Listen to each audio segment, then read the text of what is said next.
Moinabad drugs కేసులో పోలీసుల దర్యాప్తు కొనసాగుతుంది. నిందితుల కస్టడీ కోరబోతున్నారు పోలీసులు. కస్టడీ పిటిషన్ వేయనున్నారు మోయినాబాద్ పోలీసులు. రోహిత్ రెడ్డి సహా నిందితుల కస్టడీ కోరనున్నారు పోలీసులు. మోయినాబాద్ డ్రగ్స్ కేసులో 3 నిందితులకి 14 రోజుల రిమాండ్ పడింది.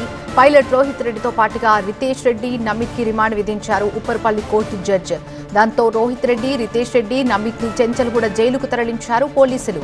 పోలీసులపై హత్యాయత్నాన్ని తీవ్రంగా పరిగణించిన జడ్జి నిందితుల బెయిల్ పిటిషన్స్ ని తిరస్కరించారు. రిమాండ్ రిపోర్ట్, బెయిల్ పిటిషన్ సందర్భంగా గన్ ఫైరింగ్ అంశంపైనే ప్రధానంగా వాదనలు జరిగాయి. పైలట్ రోహిత్ రెడ్డి ఆదేశాలతోనే పోలీసుల వైపు కాల్పులు జరిపినట్టుగా నమిత్ అంగీకరించినట్టుగా తెలుస్తోంది. ఇక ఈ పార్టీలో పాల్గొన్న 11 మందిలో 8 మందికి నోటీసులు ఇచ్చి వదిలిపెట్టారు పోలీసులు.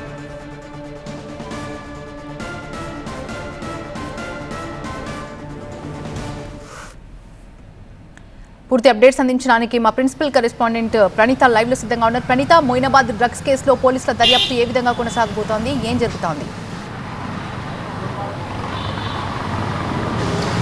Rohit Reddy farm house drugs కేసుకి సంబంధించి నిన్న 3 కూడా రిమాండ్కి తరలించేటువంటి విషయం తెలిసిందే. రోహిత్ రెడ్డితో పాటు సోదరుడు రితేష్ రెడ్డి అండ్ నిమిత్ శర్మ వీళ్ళ 3 కూడా రాత్రి రిమాండ్ విధించగా ప్రెసిడెంట్ వాళ్ళు చెంచల్గూడ జైల్లో ఉన్నారు. సో ఫర్దర్గా ఇన్వెస్టిగేషన్లో భాగంగా వీరి నుండి అసలు ఈ కాంట్రాబ్యాండ్ సబ్స్టెన్స్ అంటే ఈ డ్రగ్స్ ఎక్కడి నుండి వచ్చింది, ఎవరి నుండి వీళ్ళు కొనుగోలు చేశారు అనేటువంటి దానికి సంబంధించి కూడా ఫర్దర్ పోలీసులు దర్యాప్తు చేయబోతున్నారు.